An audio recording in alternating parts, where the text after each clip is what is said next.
Oui, Seigneur, que ta parole parle à nos cœurs et nous dise ta tendresse et ta joie pour nous, comme pour ce monde. Amen. Le message de ce matin, l'épître que nous avons entendu en allemand, Hébreux 5, versets 7 à 9, qui parle de la vie de Jésus.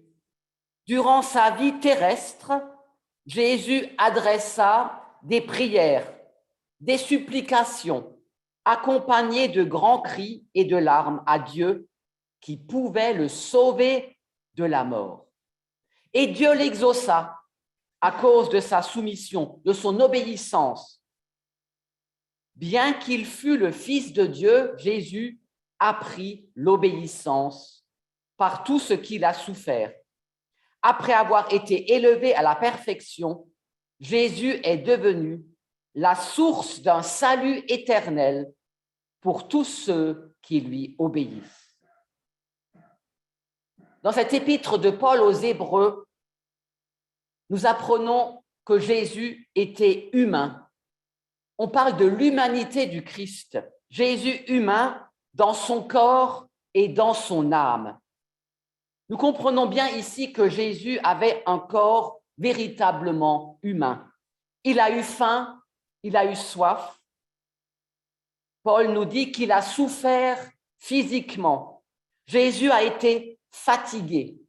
L'épître parle ici de grands cris et de larmes. Et il est aussi dit, Jésus a appris l'obéissance. Fatigue et obéissance. Ce sont peut-être les deux mots aussi qui caractérisent ce matin aussi la vie de Jésus. Fatigue par tout ce qu'il a souffert, par ce qu'il a vécu, l'obéissance envers Dieu son Père.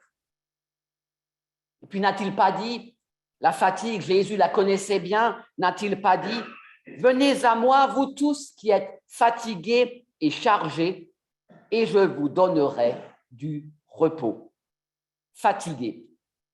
Quand on lit les journaux, ce sont nos malades, nos soignants des services d'urgence qui sont particulièrement fatigués. Permettez-moi de partager ce que nous apprend aussi l'étymologie, le sens du mot fatigue. Le mot fatigue vient d'un mot latin, fatis, qui désigne une fente ou une crevasse. Quand nous parlons de fatigue, nous parlons de cette crevasse, de cette fente, qui fait que s'écoule de nous un principe vital. Quand on est fatigué, il y a comme une fente en nous, une crevasse, et le principe vital, la vie, s'écoule de nous, cette énergie, elle part. L'énergie part de quelque part. Je suis fatigué. Nous nous vidons, nous nous épuisons. C'est le sens du mot fatigue. Ce temps de carême très particulier nous incite aussi à réfléchir sur nos vides et nos pleins. Qu'est-ce qui me remplit dans cette vie? Qu'est-ce qui me remplit en ce temps de carême? Et qu'est-ce qui me fatigue? Ça veut dire qu'est-ce qui me fatigue? Qu'est-ce qui me vide? En quoi, chez moi, s'écoule cette énergie vitale? Comment faire face à ce qui me vide? C'est une question que beaucoup se posent aujourd'hui. Comment faire face à ce qui me vide, à cette fatigue? Comment colmater les brèches? Comment reprendre vigueur? Alors, où est la source qui fait de moi un vivant solidaire? Comment m'y connecter pour ne pas dépérir? L'épître aux Hébreux parle de la vie terrestre de Jésus. Elle nous renvoie à Jésus. Pendant sa vie terrestre, dit le texte de Paul aux Hébreux, ou plus exactement, dans le texte grec, le mot terrestre est remplacé par le mot chair. C'est beaucoup plus profond. Pendant sa vie, pendant les jours de sa chair, c'est-à-dire quand il partageait notre humanité et sa faiblesse. La traduction de terrestre par chair est beaucoup plus profond parce que ça nous rappelle aussi la Sainte Seine quand Jésus dit « Prenez mon corps, prenez mon sang, ceci est ma chair, ceci est ma vie. » La chair, c'est l'humanité, la faiblesse de Jésus dont on parle aujourd'hui.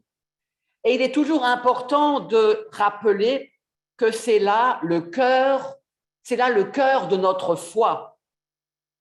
Dieu ne se trouve pas loin de nous. Hein.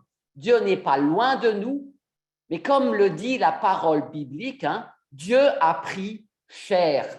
Hein. Il s'est incarné, il a partagé notre condition fragile, fendue, crevassée, mortelle. Hein. Ce Jésus, Dieu fait homme. Et ce Jésus, fils de Dieu, dans l'épître d'aujourd'hui, ben lui aussi, il parle de son humanité. Il est fils de Dieu, mais pourtant très humain. Voilà qu'il adresse, Jésus adresse à Dieu des prières et des supplications. Hein. Nous connaissons ce cri aussi de Jésus à la croix. Hein. Père, pardonne-leur, ils ne savent pas ce qu'ils font. Ou éloigne de moi cette coupe. Nombreux sont aujourd'hui aussi, comme Jésus sur la croix, nombreux sont aujourd'hui les cris aussi qui s'élèvent vers Dieu. Hein. Nombreux sont les cris qui s'élèvent vers Dieu. Les meurtris de la guerre, les meurtris de l'oppression crient vers Dieu.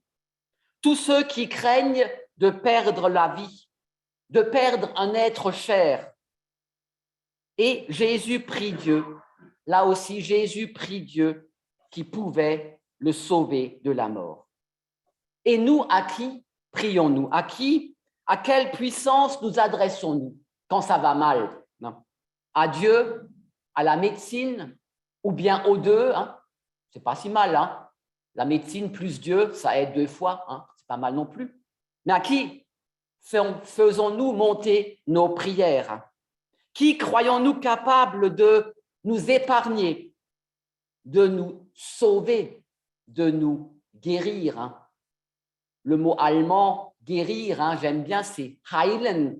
Heilen a bien les 2 sens aussi. Heilen a les 2 sens de guérir, mais aussi de sauver. Jesus ist mein Heil, mon sauveur. Hein.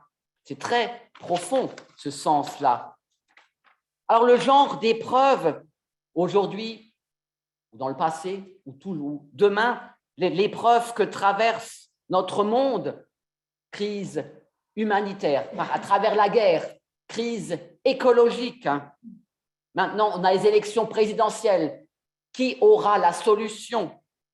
L'épreuve que traverse notre pays montre combien notre foi aussi peut souvent s'apparenter à un contrat. Hein. Souvent, notre foi est un contrat, comme avec les présidents, on fait des contrats. Seigneur, je crois en toi, je suis bon, épargne-moi. Souvent, c'est un contrat qu'on fait avec Dieu. J'ai la foi, alors aide-moi, épargne-moi. Or, toute l'histoire de l'humanité, à travers guerre et fléaux, a pourtant prouvé cette triste réalité. La mort ne connaît pas de justice, et c'est bien une triste réalité. La mort ne connaît pas de justice. La mort frappe aujourd'hui injustement, sans calcul. La mort n'épargne ni les bons, ni les croyants. Elle n'épargne personne. Comme cette parole de Dieu, du psalmiste, Dieu fait pleuvoir sur les bons et sur les méchants. Mais là aussi, dans les moments difficiles, Dieu n'épargne personne.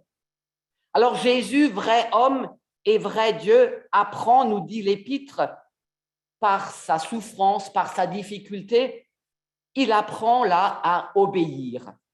Bien qu'il fût le Fils de Dieu, il a appris l'obéissance par tout ce qu'il a souffert. Ce sont quand même des propos terribles. Il a appris l'obéissance par ce qu'il a souffert, ce qu'il a vécu. Spontanément, personne de nous n'aime souffrir, personne n'aime obéir. Le verbe utilisé fait appel à l'obéissance. L'obéissance ici, c'est plutôt une écoute. Écoute de ce qui est au-dessus. Ben Dieu, Jésus a écouté Dieu, son Père. Cette obéissance de Jésus a été plutôt une écoute à sa parole. Ici, l'obéissance n'est pas une contrainte, mais l'obéissance est une confiance. Jésus a fait confiance à Dieu, son Père, à travers cette obéissance, à travers cette écoute, cette proximité de la parole. Ainsi, le malade, prenons un exemple, le malade confronté à l'approche de la mort réalise qu'il ne possède pas sa vie. Le malade commence bien sûr par lutter pour garder sa vie.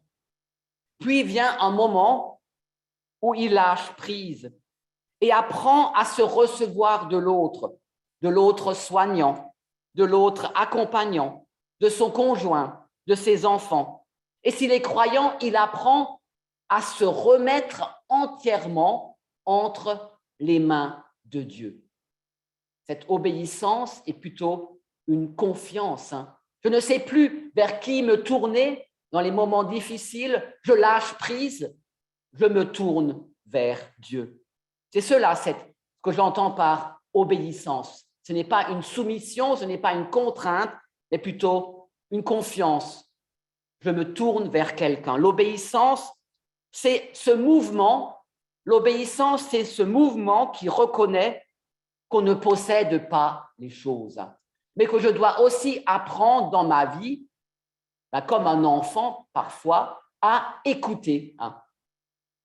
L'obéissance de l'enfant aussi, il apprend aussi qu'il ne possède pas tout, mais il apprend à écouter. L'obéissance est ce mouvement qui reconnaît qu'on ne possède pas les choses. L'obéissance consiste ainsi à ne plus se révolter, mais bien aussi accepter. Accepter, c'est une acceptation. Se remettre entièrement entre les mains, l'enfant entre les mains d'un adulte, d'un parent, et nous aussi peut-être, dans les moments difficiles, se remettre entre les mains de Dieu. L'obéissance consiste à accepter. C'est le chemin de Jésus vers la croix et c'est aussi notre chemin, un chemin d'acceptation. Il existe ainsi dans notre vie, dans la vie de chacun, il existe un chemin que l'on peut nommer cette obéissance à l'existence. Je n'ai pas le choix. Quand un malheur me tombe dessus, je peux me révolter. Mais si je l'accepte, je peux aussi apprendre à lâcher prise et à me remettre entre les mains de Dieu. C'est cela, ce chemin de l'existence qui consiste aussi dans notre vie à dire oui à ce qui advient. Dire oui à ce qui advient, le recevoir non pas avec révolte, passivement, mais le travailler de sorte que cela ne nous détruise pas ou ne nous détruise plus. Accepter. Se dire que ce qui m'arrive dans ma vie aussi, cette acceptation, c'est dire en d'autres termes, cela fait partie de mon histoire. Et c'est bien, dire que cela fait partie de mon histoire, j'intègre ainsi les choses difficiles, ce qui me vient dans ma vie, même les maladies, je les intègre dans ma vie, dans mon histoire. Dire cela fait partie de mon histoire. C'est un peu le chemin de Jésus. Alors, ne refaites pas sans cesse votre vie, ça ne sert à rien. Ne pas refaire sans cesse sa vie, ce que beaucoup font en espérant un idéal qui n'arrivera jamais. Alors, ne refaire pas sans cesse sa vie en espérant un idéal que nous vivrons jamais, mais plutôt recevoir ce qui advient, recevoir ce qui nous échoue, ce qui nous arrive chaque jour, et puis, comme le dit souvent, en faire le meilleur, ce que j'entends souvent. J'essaie de faire le meilleur avec ce qui m'arrive, même les choses difficiles. Je trouve que c'est aussi aujourd'hui une bonne philosophie de vie. En faire le meilleur de ce qui m'arrive, même si parfois je n'aime pas. Faites le meilleur. Ce chemin est exigeant, ce n'est pas facile. Il passe par la croix, notre chemin de croix à nous, mais n'oublions pas, la croix aussi, elle mène vers Pâques. La croix mène vers Pâques. Il ouvre pour ceux qui se mettent à sa suite le salut, la guérison en quelque sorte, cette ouverture. Chacun pour soi peut faire ainsi une relecture de vie. Ceci m'est arrivé. Ceci m'a ouvert à des espérances nouvelles. Cela m'a fait grandir. Seul Dieu ou nous-mêmes pouvons percevoir dans notre vie cette brèche qui fatigue et la colmater avec la parole de Dieu. Dans nos efforts d'aujourd'hui, dans nos prières, même dans nos lamentations, s'ouvre en nous le chemin de ce qui sauve. Dans nos prières et dans nos cris, s'ouvre aussi en nous le chemin de ce qui sauve dans l'acceptation. Être sauvé, c'est poser toute sa vie devant Dieu pour aujourd'hui et pour toujours. C'est cela, le salut. Je dépose simplement. C'est faire preuve aussi, en termes un peu plus compliqués, on parle aujourd'hui de résilience. C'est faire preuve aussi de résilience. Être sauvé, c'est poser toute sa vie devant Dieu pour aujourd'hui et pour toujours dans l'acceptation de ce qui advient. Et comme le Christ, nous pouvons alors être délivrés de l'angoisse de la mort et percevoir ce qui me fait vivre. Amen.